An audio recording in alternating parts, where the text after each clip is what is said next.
Good morning, this is Molly with Echolocity, and we are a Smartsheet partner. We do a lot of Smartsheet implementations and help organizations with their work management, how to identify new work, how to prioritize, and how to deliver with transparency and accountability. So today I'm going to be doing a quick Smartsheet demo. I'm going to show one of their newer features called Portfolios, for the use case that there's multiple different projects and we need to manage across projects. We want visibility across the different projects.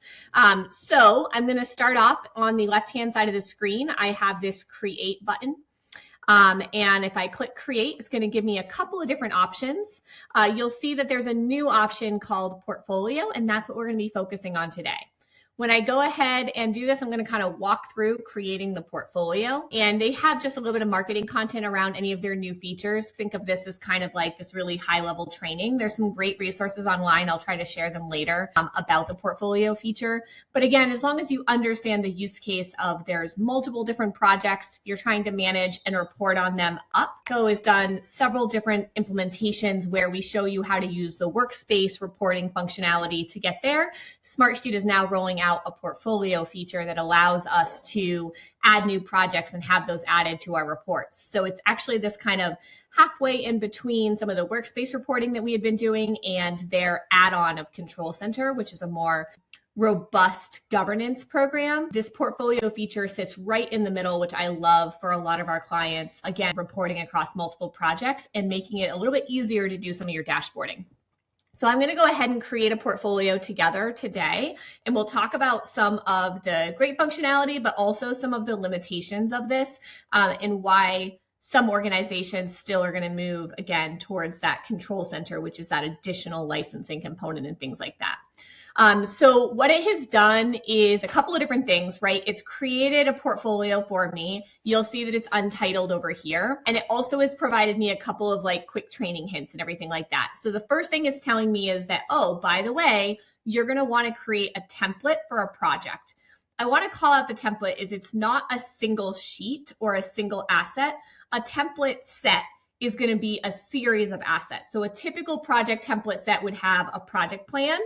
It oftentimes will have either a budget sheet, or we do CRADE logs, which is that risks, issues, actions, decisions log, and then ideally reports and dashboard about the project status. So the idea is every time we set up a new project, it gets this template set.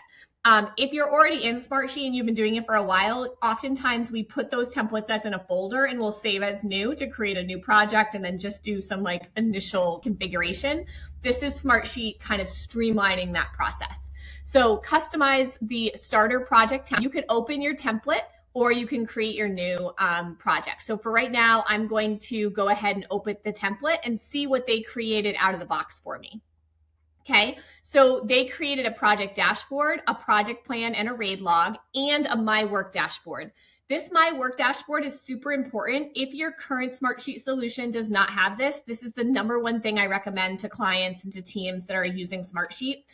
When I log in as an individual user, an individual contributor, the first thing I want to do is be able to see everything that's assigned to me across projects. I don't want to have to go into 3, 4, 5 different places to find out what work I need to do. This My Work dashboard is super critical to see what's assigned to me. So let's just look here for a second. Again, it's providing some helper stuff. When you see this My Work dashboard, I don't want you to get too nervous when they see all data is filtered out, right? The results are empty because you don't have anything assigned to you right now. It doesn't mean that the dashboard's not working. The dashboard is working. They've tried to provide you guys some information about, hey, this is pulled from a project plan. This is pulled from a RAID log. Everyone, again, Echo typically does what we call a CRADE log, so changes, risks, actions, issues, and decisions. They're using the more typical RAID log. PMI uses RAID. All right, I'm going to X out of the helper thing right here. So you can see it's coming from the project plan and the RAID log. These little purple icons are the data sources. These are the sheets. So if I come into my template project plan, right, I can see that I have the project name, I can have different phases and some tasks associated with it. And you can see, right, that like they've assigned it to some fake users. So if I go in here and I were to make edits in here and assign myself to it, right? that will end up showing up on my personal one, okay? I can also go to the RAID log, and here you can see the different options. So issues, risks, etc. They provided status, and again, same thing. They provided some people and who to assign them to, right? So I'm going to assign a couple of things to me just so that you can see, right? And then I'm going to go over here, and I'm going to assign some things to me here as well, so that you can see that these are going to show up in my... Now, most of these, again, this is just a template that they gave you, so you can see that this is late. So I'm actually going to put something out for today so that you can see something that's coming in. It looks like for the project plan, they are using predecessors here. So once I put something in, everything changed. So I'll actually put something in here of today, and then that way I can put something that's past due. All right, so here we go. I'm just putting some data in there, right? I'll mark this as not started. Again, this is all just kind of fake data, right? I'm going to save this, and then I'm going to go back to the My Work dashboard. I would expect, because I'm a logged in user right now, that I'm now going to see things on my dashboard, right? So what am I seeing? I'm seeing the task that I just made past due. So it's called overdue tasks. And I'm seeing my open tasks, the ones that have not been completed, and it's showing kind of the tasks that are in progress, not started, etc. My risks and issues here. If I were to click on a widget, which is basically just a report here, what's nice about this is I can go ahead and change this right here. I don't have to go back to my RAID log. I can do it right from here. I can click save, right? If I go back to my dashboard, I would now expect that to have dropped off, right? Or marked as complete. Sorry, not dropped off, marked as complete. Does that make sense? Again, this is just a templated. We would do things a little bit differently in terms of how we do this, but it gets you guys kind of started.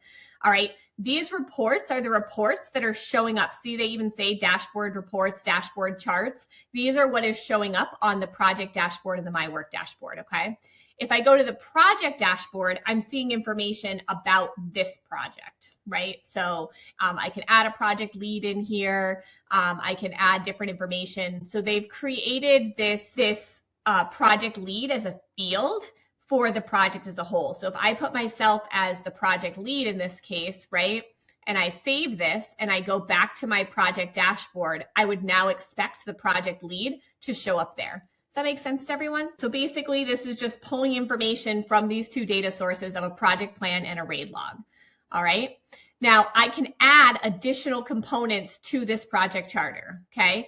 So I can add another sheet and I can make something from scratch if I want to, or I can pull in a template from another one that I already have. Right. So in this case, let's just add a grid, and it's just going to add basically an untitled sheet here. Right. And I can change it, and I can say this is the budget. Right. And I can update this if I want to have this field. So what's nice about this now is if I were to create a new project, this budget, this sheet, any assets that I put in here are going to be created alongside it. Does that make sense? So what this is nice about is that this helps you when you're creating a new project, right? But that being said, if you make a change to the template after the fact, it doesn't go ahead and update all of the projects that have already been created by adding the new templates in. All it's doing is if you have portfolio reports, right, like dashboard reports, and you add a new project, it's going to add those to those reports. Does that make sense to everyone? So it can be cool. There's definitely some functionality. Honestly, the way we've been doing it for a long time is just save as new, and we do it in the workspace, and all of our reports go into the workspace. This is basically that functionality with a little bit more user-forward user experience. So if I were to create a project right now, right, I'm going to put in the project name. So example, demo portfolio project. Don't look at my spelling. It's horrible, right? I entered template. Right? I'm going to say that it is approved. So this is actually letting me kind of do a little bit of like workflow management from a project list, which is kind of cool. I can put my budget in 10,000. If I had strategic goals, I could put them in this initiative. We do this all the time, mapping to what the strategic goals of the organization is, super important, right? Here, and then I can say it's a medium priority, right? If I click activate right now, it's creating a project for me. Really, it's the same functionality that, again, if you're already using Smartsheet, all you're doing really is save as new, and it's creating something, right? Now, unfortunately, Smartsheet's having a little bit of a problem right now, so I'm going to escape out of this and go back, and I'm going to go ahead and go back to my project list and see what happened here. So see, I have the project created here. If I were to click on here, it's going to bring me into that project all kind of automatically, and it has created the project dashboard, etc. And see, it also created that new sheet that I had mentioned about adding to the template. So I can come here, I see the project dashboard, right? Now, this project dashboard, because the template that they gave us had information in it, it's populated. Oftentimes for clients, like the project template, we have blank. We don't have it assigned to anyone. We don't have any tasks, etc. So when you first see this, it really isn't that exciting. In this case, because I updated the project template and put my own information in, it shows something up here. Does that make sense to everyone? So I know it's kind of frustrating that it had that little pop-up, but it did create the project. It's right here, right? And I can see it. I can click on the link. I can go to it, and it's going to pull from that. This project template, I could create a separate, then I might create a separate template for the portfolio is if I have, for example, a more traditional waterfall project or a IT project versus a business project, or a waterfall project versus an agile project. I may create different templates. Oftentimes the template, the only thing I'm really changing is the project plan, where it's starting from, right? So like I might have the plan, discovery, planning, initiation, execution, and closing as my phases. And then for another one, I might just have, design or plan, build, run, or something like that. Sometimes it's just nice to have those different templates. I don't love to do a whole bunch of different templates, because then if I have to make an edit in one, I have to do an edit across multiple. What I typically do is I actually will kind of create multiples here. And then when I come in as a project manager for the first time, I'll just delete out the template that I don't want. But if you do need a different dashboard, a different view, something like that, you could create multiple different templates and name them. All right, so this portfolio is basically like the functionality of the workspace. You can rename it here. So I'm just gonna call it like demo portfolio, okay? So here, when I go to my portfolio dashboard, which we haven't looked yet, right? It's pulling from a couple of different sources, right? It's pulling information from the project list, but it's also going to pull information from the individual projects, right? So let's see here. So if I come here and I look at the, let's see here, where is the project list? This is currently kind of like information.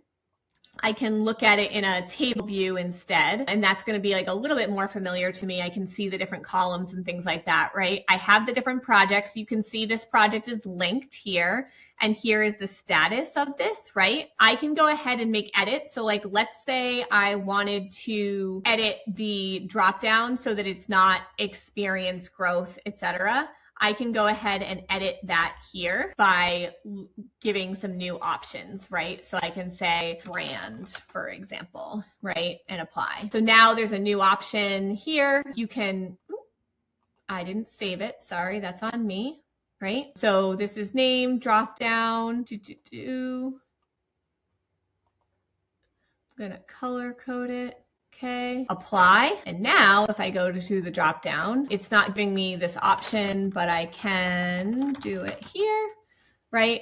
And see how this was colored. And so now when I go to the drop down, interesting. So same thing here, I can go ahead. I like to color code these. So these are black. I'm going to put this as high. I'm going to do this medium as yellow. I'll do low as blue, right? And I'm just going to go ahead and apply the changes.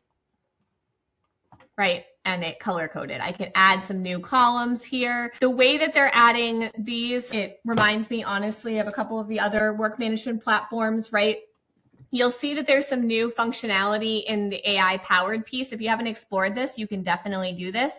They've added some kind of new iconology here, but it's basically the same fields that we had before, right? So you can have a drop-down list, status, trends. Status and trends, right? These are the same things that they always had. They just kind of broke them out a little bit differently, so you can kind of see the different types. But this isn't really new functionality that Smartsheet hasn't had for a while. The newer functionality is this AI translation, AI summary, and AI sentiment analysis. So for AI summary, this can be nice if we're doing things like weekly statistics or approvals or notes or something like that. This is going to allow you to get a summary of a project or of a series of fields to find out how a project's doing. So again, it's all very exploratory so far. We haven't seen clients really, dive into this, but we do a lot setting up weekly status updates for clients where they can, provide a weekly status update and then summarize it for the executive team based on health and things like that. And we're starting to use AI for some of those pieces. So anyways, that's that. So again, this is the oopsies. Hello, everyone. So anyways, I'm going to get out of here, but you can add additional columns here for the project list. Right now, the portfolio dashboard, the only thing it's really pulling in is information only from the project list, right? But for me, I don't only want project list. I want to add a report across the portfolio items, if that makes sense. So I'm going to want to pull in information across all of the projects. The only thing that they have grabbed is information from the project list. So what I want to do is actually be able to pull in information from the individual projects, if that makes sense. Okay. So if I want to go ahead and create a report from a portfolio, what I can do is I can go ahead and add to the portfolio. I have my list of things that I can add, and I'm going to go ahead and add a report. I'm picking the row report here. And when I click the row report, it's giving me an option for sheets versus portfolios. This is important. Sheets means I can go in and pick specific sheets that I want to go ahead and include. Portfolios means I can do specific projects in my portfolio. And what's nice about this is that if I add new projects to my portfolio, it can automatically include it in my sheets, which is kind of the piece, right? So in this case, any projects that are active will be included right in this report. So I'm going to go ahead, and then I can also include which specific sheets I want. So if I want to only include project plan or only include RAID items for this report, I can. So I'm going to go ahead and click project plan out of the template, and I'm going to click OK. So this should pull in the tasks, right, from the multiple projects I have. Right now, I haven't renamed the project plan, so it's still just going to show up here under the sheets. But I happen to know, right, that there's multiple different projects in here, right? So only the active projects. So let me go ahead here. If I wanted to, I can add additional information like assigned, end date, health, you know what I mean? I can add additional fields in here. Status, start date, there you go. So I'm adding some different components to my report. And then I can use filters like I normally use, which is the status is, status is not one of, and I'm not going to, it's not complete, right? So I'm going to say open tasks, right? And I'm going to save this. Okay. So right now it's only pulling, it looks like, from one project plan because I only have one project created here. So I'm going to save this. I'm going to name it here, which is like open task. And I'll just say portfolio so I don't forget. Right, and I'm going to go ahead and click save. Now, it looks like I only have one project here. So what I'm going to do is I'm going to go ahead and I'm going to add another project to my portfolio. Remember how we did this last time? You're basically adding it to the work. So I'm going to say demo 2 project example. I'm still pulling from my standard template, and I'm still going to mark it as active, and I'm still going to mark it as approved, and I'll say that it is innovation. Did you see that down here brand is now available? So it just took a little hiccup. It did, know what to do. And I'll say this project is a high and see how that all came in, right? So I can get rid of this if I want to. I'm going to see this, and you can see here that now it's a linked demo to project example. I'm going to come over here. It has automatically created my project. It is creating it in a new workspace. So again, depending on how you are using Smartsheet today, it might be a little bit different than what you're familiar with because it's creating a new workspace every time. The value of having a new workspace for each project is permissioning and like who's added to that project and things like that. The difficulty with that is that you're permissioning for every different project. It's not like you're putting 5 projects in. Now, you can move this, right, into another workspace. But again, right now, as it creates a new project, it's creating a new project in a new workspace, okay? It's calling the workspace demo 2 project example. So in this case, I'm going to go over here and I'm going to rename this as demo project plan just so that you can see that both projects show up in this. And I'm going to make the dates be a little bit different, and I will add myself to all of these as an example. And then I'm going to go back to my portfolio plan. So I'm in my project list, I can see both of these, right? So now I'm going to go to my open tasks portfolio, and what I'm expecting to have happen, right, is that it includes all active projects, right? So I'm going to go ahead here, right? It's there. I'm going to click OK. I'm just going to refresh really quick to update it. And you can see now that it has included both the project plan and the demo project plan. So you don't usually have to, I'm just going fast, right? But what's nice about this portfolio feature is as you add new projects, it's automatically adding it to your portfolio reporting. Okay, so that's the big functionality that's important here. Okay, so I can add additional functionality. Now, let me just go check on something because I haven't seen this recently, but let me actually go into my standard template here and let me look at the My Work dashboard, and let's see if the My Work dashboard that's showing up in the project one is actually including multiple projects. If it's not, which it's not, then what I want to do is I actually want to create this My Work dashboard at the portfolio level so that when I'm looking at work, I'm looking at work across all of these different projects. So before I go into the My Work dashboard, I'm actually going to take a pause. Thank you for joining us for this first session on the new functionality of portfolios with Smartsheet. Again, my name is Molly Yanis with Echolocity, and we're a Smartsheet implementation partner. We help organizations implement Smartsheet, but also build capabilities within their team so that you can be a Smartsheet expert and use Smartsheet to its fullest capabilities. So if you're looking for support with your work management, project management, work management implementations, especially in Smartsheet, but we are partners in other organizations as well, please don't hesitate to reach out. From this video, you should be able to schedule a meeting with us so we can talk more about what you need and what your team is working on. Again, we'll do another video building out our portfolio and some of the other functionality that Echo likes to add into our project toolkits and our portfolio toolkits. So stay tuned for part 2. Thanks again. Bye.